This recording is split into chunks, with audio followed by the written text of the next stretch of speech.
Shalom Bapak Ibu Saudara yang dikasihi Tuhan, kita berjumpa kembali pada saat ini. Apa kabarnya? Justru kita harus bisa di dalam hidup ini untuk terus bersyukur kepada Tuhan apapun yang terjadi dalam kehidupan kita. Dan pada saat ini, mari kita merenungkan, pernahkah Bapak Ibu Saudara mungkin mengalami suatu perlakuan, tindakan yang tidak adil? Mungkin Bapak Ibu Saudara juga mengalami perlakuan-perlakuan yang tidak menyenangkan. Atau mungkin juga Bapak Ibu Saudara sering sekali menerima tindakan-tindakan yang mungkin menyakiti. Kalau sudah sampai seperti ini, apa yang harus dilakukan? Adakah kita dapat menerimanya dengan lapang dada? Atau justru sebaliknya, kita malah marah-marah, kita ngomel, dan segala macamnya? Mari kita harus merenungkan untuk hal ini supaya kita bisa bersikap, bertindak yang baik. Jangan sampai justru kita salah. Sering sekali kita salah di dalam bersikap dan bertindak hanya karena kita mengutamakan kedagingan kita, mengutamakan hati dan perasaan kita. Makanya kita harus belajar terus untuk merenungkan di dalam hidup ini, agar apapun yang kita lakukan, apapun yang kita perbuat, jangan sampai kita salah bertindak. Adakah di antara Bapak Ibu Saudara, apapun yang dialami sering sekali tidak sesuai dengan harapan-harapan kita? Kalau ada, Bapak Ibu Saudara boleh tuliskan di kolom komentar. Apakah semua yang Bapak Ibu Saudara harapkan selalu terjadi? Nah, silakan tulis ya. Silakan tuliskan di kolom komentar. Sebelum kita masuk lebih dalam, merenungkan, memikirkan apa saja yang sudah kita alami dalam kehidupan ini, ayo jika Bapak Ibu Saudara diberkati juga dengan konten ini, maka saya mengundang bagi Bapak Ibu Saudara, mengajak Bapak Ibu Saudara, yuk bantu saya dengan share video ini kepada teman-teman kita, saudara kita. Bahkan jangan lupa juga berikan tanda like, ya silakan tinggalkan komentar, share di story WA kita, share juga di setiap story media sosial kita, supaya banyak orang diberkati Bapak Ibu Saudara.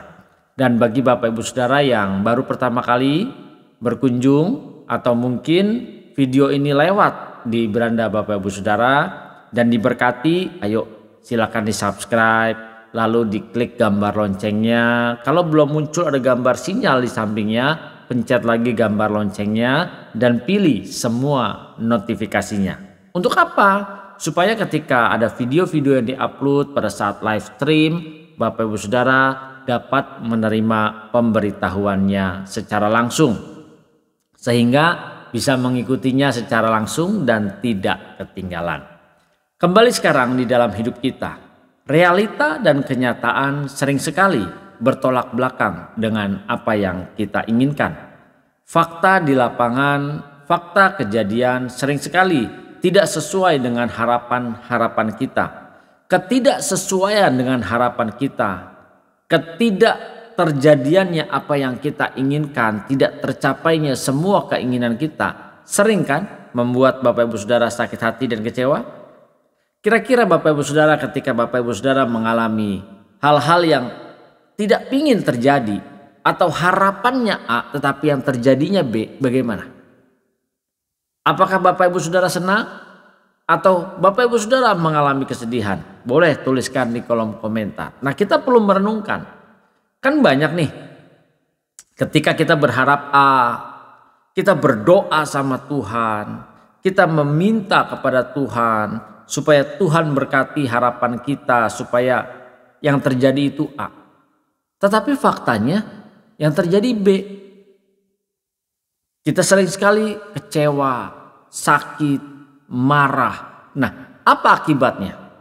Kalau kita tidak pernah menyadari kita kecewa seperti ini, kita sakit, marah, yang ada kita cepat ngomel, cepat mengumpat, cepat berkata-kata tanpa kita pikir. Kita berkata-kata karena emosi sesaat, karena kesal, karena hati yang gundah gulana. Nah, kita perlu belajar dalam hal ini. Kita harus tahu apa yang membuat kita sering sekali kesal, ketika harapan-harapan, keinginan-keinginan tidak terkabulkan. Ketika harapan-harapan kita justru rasanya seperti tidak dipenuhi oleh Tuhan. Kita sering sekali marah. Kenapa? Karena kita mengutamakan perasaan kita. Seharusnya ketika kita berhadapan dengan apa yang kita inginkan dan tidak terjadi. Kalau saya pribadi ketika menghadapi hal-hal seperti ini dan saya tahu kira-kira ini, misalnya saya berharap A dan ternyata kejadiannya B, kita harus belajar yang pertama adalah minta Tuhan untuk memulihkan, menjaga, membentengi hati kita. Ingat, kita harus belajar untuk menjaga hati kita. Yang membuat kita kecewa karena kita selalu mengutamakan hati kita, perasaan kita, ego kita, keinginan kita.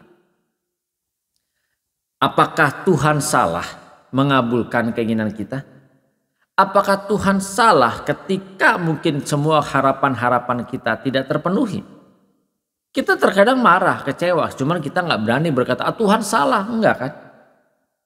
Siapa di antara Bapak Ibu Saudara yang sering mengalami hal seperti ini? Harapannya yang terjadi A, fakta kenyataan B. Nggak sesuai dengan keinginan kita. Lalu kita bersungut-sungut. Nah, kita perlu berhati-hati dalam hal ini. Yang membuat kita cepat marah, sakit hati, kecewa, bersungut-sungut. Karena kita mengutamakan hati dan perasaan kita dalam kehidupan ini. Padahal seharusnya kita harus belajar, jangan lagi mengutamakan harapan-harapan kita, tetapi kita harus mengutamakan harapan-harapan Tuhan atas hidup kita. Kita harus berpikir begini, yang kedua tadi pertama karena kita terikat. Yang kedua, sering sekali kita kecewa, kita marah, kita kesal. Karena kita merasa Tuhan tidak menjawab semua doa-doa kita. Kita bergantung, kita percaya, kita optimis, dan semua hanya untuk kemuliaan kita. Kita perlu belajar dalam hal ini Bapak Ibu Saudara. Kita harus tahu bahwa Allah turut bekerja dalam segala sesuatu itu untuk apa? Untuk mendatangkan kebaikan bagi siapa? Bapak Ibu Saudara dan saya.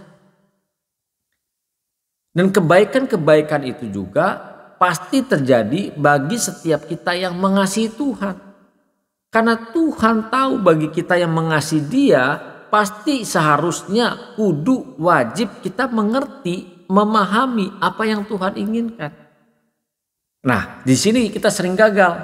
Di sini kita sering mengalami kekecewaan. Kita merasa bahwa segala sesuatunya Tuhan pasti kabulkan, dan bahkan kita berdoa dan disertai dengan puasa sekalipun. Banyak hal-hal yang terjadi, tapi kita lupa bahwa Tuhan izinkan. Kalau Tuhan tidak izinkan, percaya deh, tidak mungkin terjadi. Kita punya harapan A, tapi Tuhan kabulkannya B. Nggak sesuai dong dengan harapan kita. Kecewa kan? Marah kan? Ingat, yang menjadi penghiburan, yang menjadi kekuatan adalah Tuhan izinkan. Kalau Tuhan tidak izinkan, tidak akan pernah terjadi. Justru terjadi karena Tuhan izinkan. Inilah salah satunya pembelaannya yang harus kita sadar. Tuhan izinkan itu terjadi. Kalau Tuhan izinkan, berarti Tuhan punya maksud. Nah, kita harus belajar di sini mencari apa sih maksud Tuhan. Ini yang sering sekali kita sulit, tidak bisa menerima. Kita sudah terbakar dengan emosi diri kita sendiri. Kita sudah terbawa dengan hawa nafsu kita sendiri. Kalau saya belajar dalam hal ini, ketika tidak sesuai dengan harapan-harapan kita, ternyata kita ingin A, yang terjadi B, kita ingin begini, yang terjadi begitu. Kita harus belajar dalam hal ini, tanya sama Tuhan, Tuhan, apa sebenarnya rencana Tuhan ke depan buat kita? Apa yang Tuhan inginkan? Tuhan punya rencana, kita tanya sama Tuhan. Kita percaya Tuhan pasti jawab dengan caranya. Ingat ya, dengan caranya, bukan dengan cara kita. Kalau dengan cara kita sering sekali kita maunya memaksa Tuhan. Aku pingin begini, aku pingin begitu, ini. Dan makanya banyak di antara kita yang mengalami kecewa, marah, kesal. Akhirnya apa? Sakit. Ketika kita kecewa, kita marah, mungkin kita diperlakukan oleh orang-orang di sekitar kita, teman-teman kita.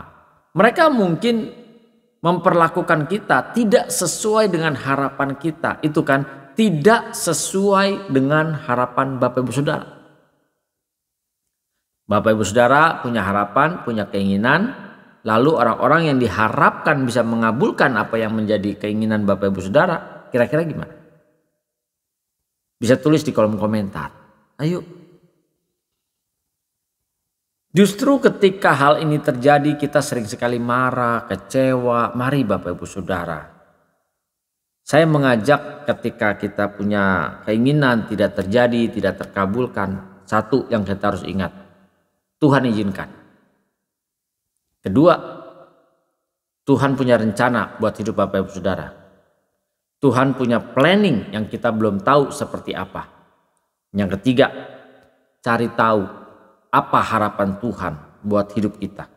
Kita belajar dalam hal ini untuk mengikuti apa yang menjadi harapan Tuhan. Apa yang Tuhan inginkan. Supaya kita bisa lakukan. Supaya bisa smooth. Tapi kan Pak, kita manusia. Sakit hati dong, kecewa dong, marah dong. Oke, betul. Sabar bro and sis, kita kecewa marah iya, tetapi pasti ada bedanya. Kalau kita sudah mengerti konsep ini bahwa Tuhan izinkan. Yang pertama, yang kedua, Tuhan punya maksud buat masa depan kita. Kita tidak akan merasakan sakit hati yang begitu mendalam ketika kita tidak memahami hal ini. Justru ketika kita memahami hal ini, kita tertolong. Kenapa? Karena kita belajar untuk mencari tahu apa sih maksud Tuhan, apa sih kehendak Tuhan, apa sih yang Tuhan inginkan. Nah, kita belajar di sini Bapak Ibu Saudara. Nah, dalam hal ini bukan Bapak Ibu Saudara saja, saya pun belajar dalam hal ini untuk kita terus yuk jaga hati kita. Yang menjaga hati kita dan bertugas dan bertanggung jawab adalah diri kita sendiri. Makanya kita harus bisa belajar mematikan ego kita. Mematikan keinginan kita. Lalu kalau sudah mati gimana? Belajar berjalan mengikuti apa yang Tuhan inginkan. Apa yang Tuhan harapkan. Dan tidak ada pilihan lain lagi. Jangan pernah menempatkan Tuhan yang nomor satu. Tetapi kita harus menempatkan harapan keinginan Tuhan yang terutama satu-satunya. Tidak ada yang lainnya lagi. Karena kalau kita menjadikan Tuhan yang nomor satu, pasti ada plan B, plan C, plan D. Ada nomor 2, nomor 3, nomor 4. Tetapi kalau kita menjadikan Tuhan satu-satunya yang terutama dalam pikiran kita, harapan kita, keinginan kita, cita-cita kita, maka kita hanya menjalankan apa yang Tuhan izinkan terjadi dalam kehidupan kita. Kita sering sekali loh kecewa kan? Nggak tercapai apa yang kita inginkan. Lalu kita bersungut-sungut. Kita mudah marah. Udah ngomongnya ngalor ngidul, ngomong sembarangan. Nah, kita harus hati-hati. Ini jebakan setan Bapak Ibu Saudara. Padahal Tuhan merencanakan segala hal itu untuk kebaikan kita. Tuhan melihat bukan sekarang. Tapi Tuhan melihat ke depan. Masa depan Bapak Ibu Saudara dan saya. Kita nggak tahu apa yang terjadi besok. Kita nggak tahu apa yang terjadi nanti di bulan depan, tahun depan, kita nggak tahu. Mungkin peristiwa yang tidak mengenakan saat ini membuat kita sakit hati, membuat kita kecewa. Tetapi kalau kita belajar mencari tahu apa sih Tuhan yang engkau inginkan, dan ternyata ke depannya jauh lebih baik dari sakit hati yang kita terima saat ini, kita pasti bersyukur. Terima kasih Tuhan, oh dulu begini, oh dulu begini. Ternyata Tuhan punya maksud. Yang membuat kita sakit hati karena kita nggak tahu apa yang akan terjadi ke depan. Karena kita tidak paham apa yang Tuhan inginkan. Supaya kita bisa memahami apa yang menjadi rencana Tuhan di dalam setiap kehidupan kita. Makanya bergaul dengan Tuhan setiap saat, setiap waktu.